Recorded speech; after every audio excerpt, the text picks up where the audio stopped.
Honor is the most fragile thing. Just a small issue is enough to make it collapse beyond repair.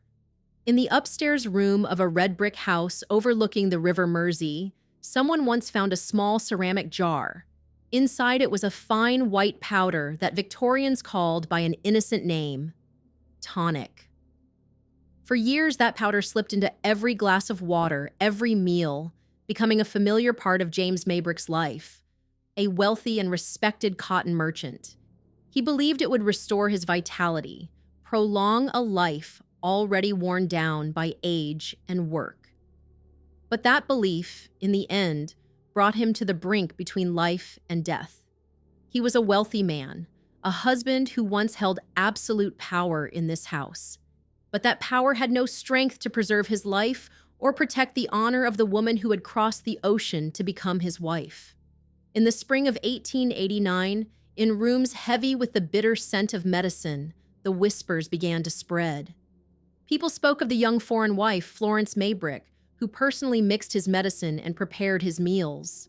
They spoke of her strange expression as she stood by his sickbed, of the damp fly papers hidden in the kitchen. But there were also those who believed James had harmed himself, that his habit of using arsenic and strychnine, combined with a body too exhausted to recover, was the real cause. And if that were true, all the accusations were simply punishment society imposed on a woman who dared to step beyond the bounds of propriety. At the end of the 19th century, England was celebrated as the center of European civilization. But behind grand buildings and the red velvet of courtrooms, its view of women remained harsh to the point of cruelty. A wife left neglected, rumors of a secret affair, and a jar of arsenic were enough to stain her honor forever.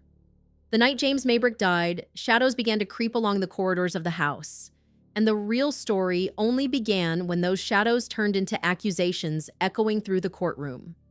Was this the cold-blooded crime of a desperate wife, or just the tragedy of a marriage that had rotted from within? If you were a witness, standing among all those judging eyes, what would you believe? Florence Elizabeth Chandler was born on September 3rd, 1862, into a distinguished middle-class family. Her father, William George Chandler, was a banker who had served as acting mayor of Mobile. However, he passed away before Florence was born, leaving her mother, Caroline Chandler, widowed with assets that were far from secure. Caroline remarried twice, eventually in 1872 to Baron Adolf von Rox, a German cavalry officer. Florence grew up in an environment that was affluent, but financially unstable after the American Civil War. Her family suffered heavily from the economic downturn.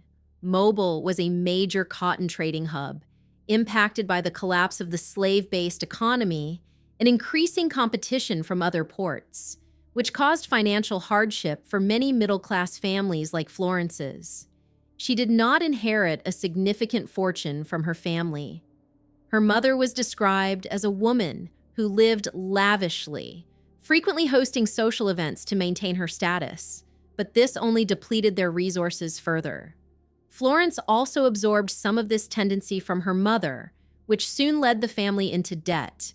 At the time, it was common for middle-class American families to send their daughters to England to seek advantageous marriages within the British upper class, a trend frequently reported in newspapers, driven by the ambition to secure social standing and resolve financial worries.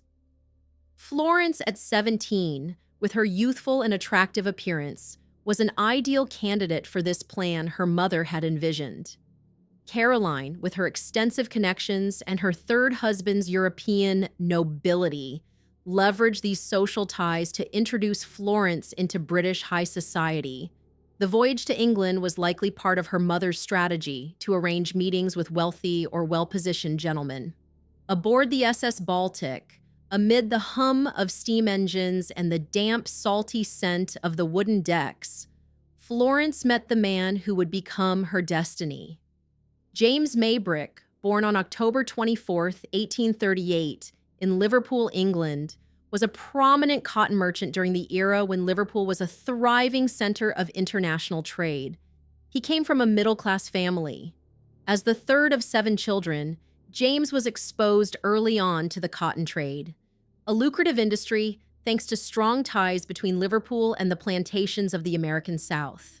James Maybrick was described as a complicated man, both charming and full of contradictions. He was a courteous person with a particular allure in upper-class circles. He was an effective communicator, frequently attending social events and earning the respect of his colleagues in business. At that time, James was 24 years older than Florence. Beyond the difference in age, he also surpassed her by an entire lifetime of experience, disappointments, and secrets.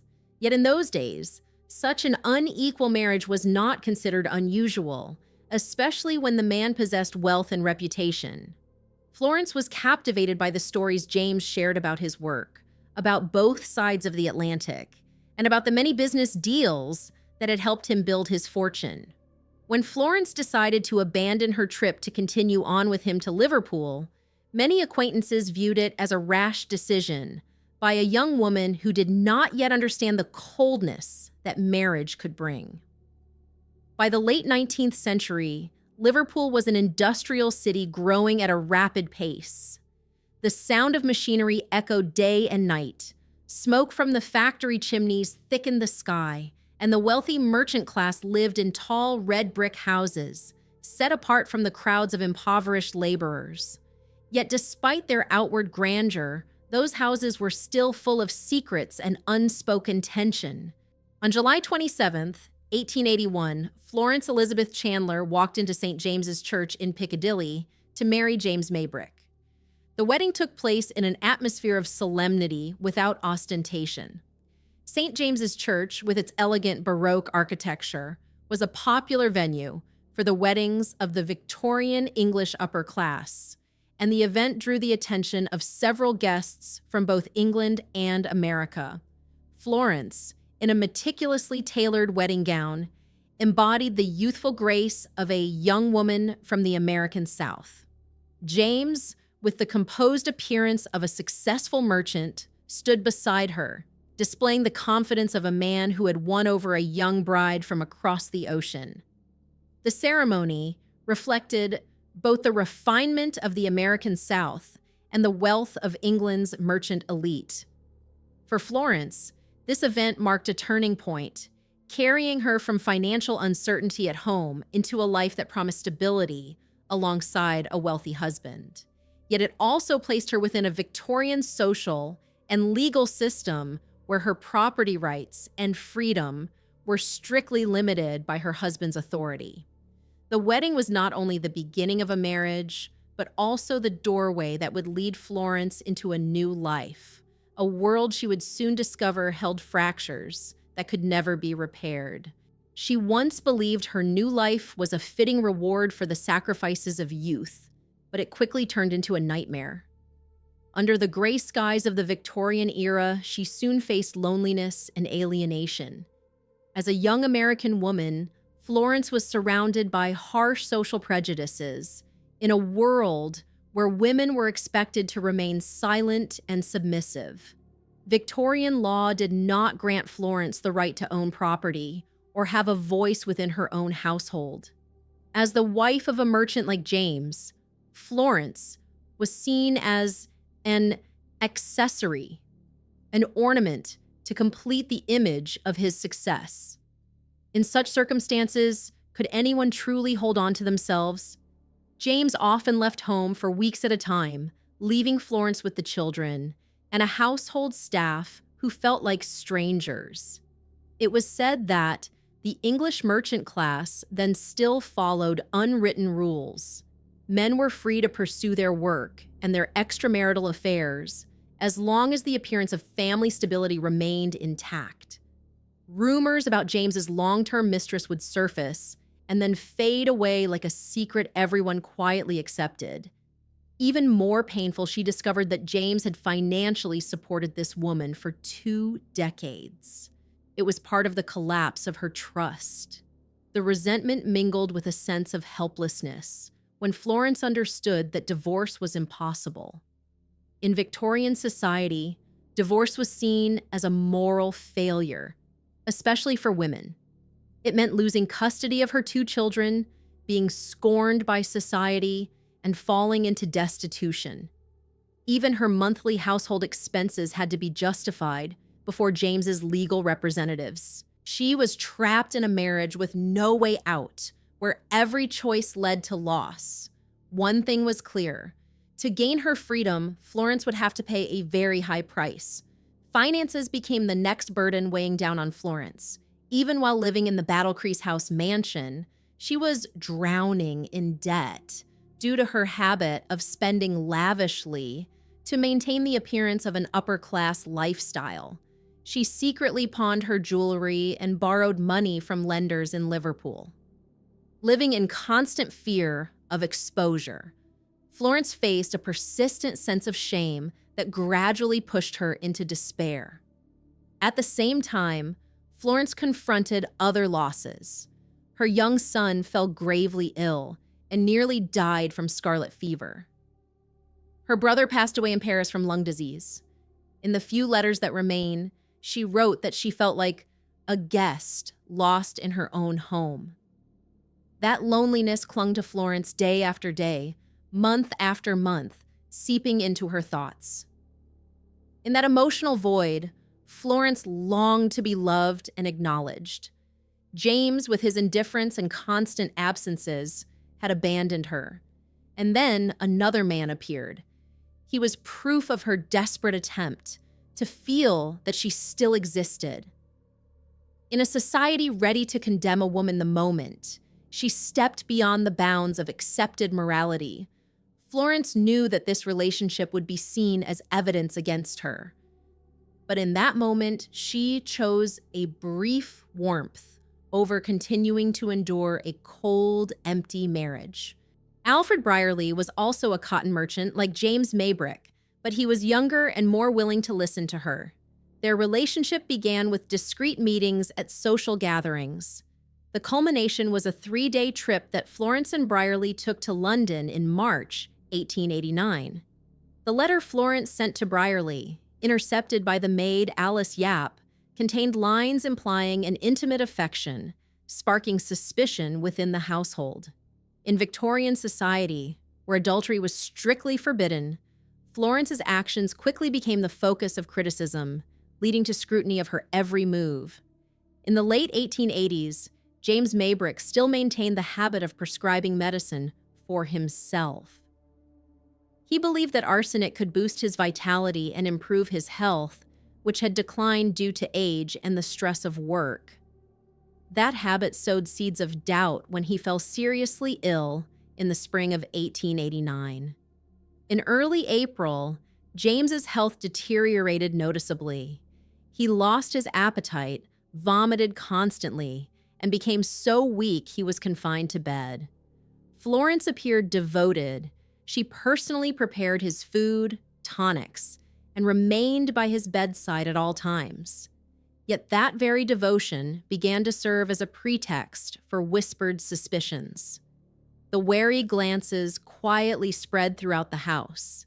When Florence bought flypapers and soaked them in water at Battlecrease House, she explained that it was a method of extracting arsenic to make face cream, a common beauty remedy in the Victorian era. But as James Maybrick lay dying from late April 1889, this action was immediately viewed with suspicion. The kitchen of the mansion, once the center of daily life, had now become the scene of unspoken questions. The servants, like Alice Yap and Bessie Brierly, began to whisper about the times. They had seen Florence holding bottles of medicine by James's bed, the damp sheets of paper on the kitchen table, and her seemingly secretive demeanor. By mid-May, James died in a state of physical exhaustion. Alongside the suspicions surrounding her actions and the discovery of the love letter, Florence had become the center of an investigation. And at that very moment, everyone believed that Florence was hiding a secret that would soon come to light. James's death marked the beginning of a highly controversial investigation. James's brother, Michael Maybrick, a well-known musician, along with a family friend, Matilda Briggs, pushed for the inquiry by insisting that Florence was connected to her husband's unusual death. The Liverpool police, under the direction of local authorities, sealed off the mansion to collect evidence. Notable items included a bottle of Valentine's meat juice, a tonic Florence had once mixed with an unidentified liquid, and damp fly papers found in the kitchen. According to records, a sample of liquid from the tonic bottle was sent for analysis, revealing a small amount of arsenic, although not enough to determine it as the cause of death. Witnesses testified that Florence was often alone with James during his illness. However, there was no direct evidence showing she had given him arsenic. The autopsy was carried out immediately under the supervision of medical experts summoned from London. The results showed that James's body contained a small amount of arsenic, insufficient to be declared the cause of death. The doctors noted signs of acute gastritis, which could have resulted from various factors, including his long-standing habit of self-medicating with arsenic and strychnine. Several other tests produced inconsistent results. Lacking clear evidence, the investigation still focused on Florence, driven by her affair with Brierly and behavior considered suspicious. The atmosphere in the house grew stifling as police questioned the servants and gathered statements from James's relatives. Hallways that had once been quiet now echoed with hurried footsteps and fragmented whispers. Michael, as the head of the family, insisted on prosecuting Florence, based on suspicions about her motives, including her relationship with Brierly and her personal debts. The investigation, which lasted several weeks, culminated in Florence's arrest on May 14, 1889, charged with murder by poisoning. Even though the forensic evidence was unconvincing, the combination of Florence's conduct, the arsenic in the house, and the social prejudices of the Victorian era placed her at the center of a sensational case. On July 31, 1889, St. George's Hall in Liverpool, with its imposing neoclassical architecture, became the center of one of the most sensational trials of the Victorian era. The public crowded outside, and the press competed to report on the proceedings, turning the trial into a highly dramatic public spectacle. Inside the courtroom, the atmosphere was solemn, yet charged with curiosity, as the crowd eagerly waited to witness the fate of the American woman accused of poisoning her husband. She wore a simple black dress, sitting silently, facing the overwhelming pressure of society's judgmental gaze. The prosecution built its case on three main arguments.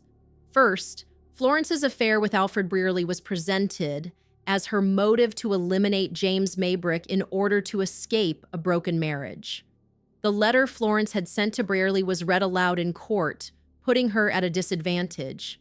Second, Florence's soaking of arsenic flypapers to make face cream was described by the prosecutor as preparation for poisoning. Third, her care of James, especially the act of mixing a liquid into the bottle of Valentine's meat juice, was portrayed as suspicious. Witnesses gave testimony about times when Florence was alone with her husband and about the questionable bottles of medicine. The prosecutor skillfully exploited Victorian moral prejudice, depicting Florence as an unfaithful wife, thereby weakening her position before the all-male jury, who were heavily influenced by the strict social norms of the time. The defense team, led by the prominent attorney Sir Charles Russell, fought back. Russell argued that James, with his habit of self-medicating with arsenic, might have damaged his own health.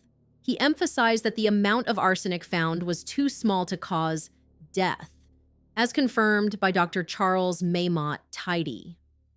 Russell also pointed out that no direct witness had ever seen Florence add arsenic to James's medicine. Florence, despite the risks, took the stand herself, explaining that soaking fly papers was a common beauty practice and had nothing to do with any intent to kill. However, her testimony, along with Russell's efforts, faced a wave of prejudice against an adulterous woman in a society that valued female virtue above all else. Newspapers ran sensational headlines like "The Evil Widow," reflecting the public's fascination and eagerness to see her condemned. Michael Maybrick and the rest of her husband's family remained cold and refused to show any sympathy. Every testimony, from servants to doctors, felt like another hammer blow sealing Florence's fate. The jury sentenced her to death, but under pressure from the press and the U.S. government, and amid doubts over the forensic evidence, the sentence was reduced to life imprisonment. The verdict, even after being adjusted, left an indelible stain on Florence's reputation, turning her into a symbol of injustice in Victorian society. The case of Florence Maybrick is a lens that exposes the moral contradictions, social pressures, and psychological tragedy of a person trapped within an unjust system. In that context, beyond the charge of murder, she was also judged for her role as a young foreign wife. An ethical question arises. Can a society that demands perfection from women but overlooks the failings of men like James Maybrick, a man who openly maintained a mistress and fathered 5 illegitimate children, truly be fair? Her position as a foreign wife made her the easiest target for suspicion. In 1992, more than a century after James Maybrick's death in 1889, an old diary emerged claiming to be the confession of Jack the Ripper, the infamous serial killer in Whitechapel, London, in 1888. The diary, presented by Michael Barrett to a literary agent, implied that James Maybrick was the killer, containing details about Battlecrease House and his family. Many researchers dismissed it as a sophisticated hoax, pointing to issues with the ink and paper inconsistent with the Victorian era. Others, like author Robert Smith, argued that some of the diary's details matched crime scenes, suggesting it might be a piece of an unsolved mystery. Whether genuine or not, the diary revived Florence Maybrick's name in the press, rekindling the question of whether she truly poisoned her husband or was merely a victim of Victorian social prejudice. While the debate over the diary's authenticity continues, another equally unsettling question remains. Was Florence truly a victim or a perpetrator? Historical records show that the amount of arsenic in James's body was too small to cause death, yet the jury took only 35 minutes to deliver a death sentence, reflecting the weight of prejudice and a hunger for punishment more than legal reasoning. In a letter to her mother before her marriage, Florence once wrote about the solid home she believed she had found. But when that home collapsed, so did her honor, stained by accusations and the enforced silence of the era. Florence's psychological journey, from hope to despair, from a longing for love to resigned humiliation, is proof of a system that crushed the human spirit. The Maybrick case still stands as a reminder. Sometimes the silence that society imposes is the seed of the greatest tragedies. It is a warning about how a society can grind a person down under the weight of hypocrisy and injustice. What do you think? Was justice truly served? Let us know your thoughts in the comments, and don't forget to like and subscribe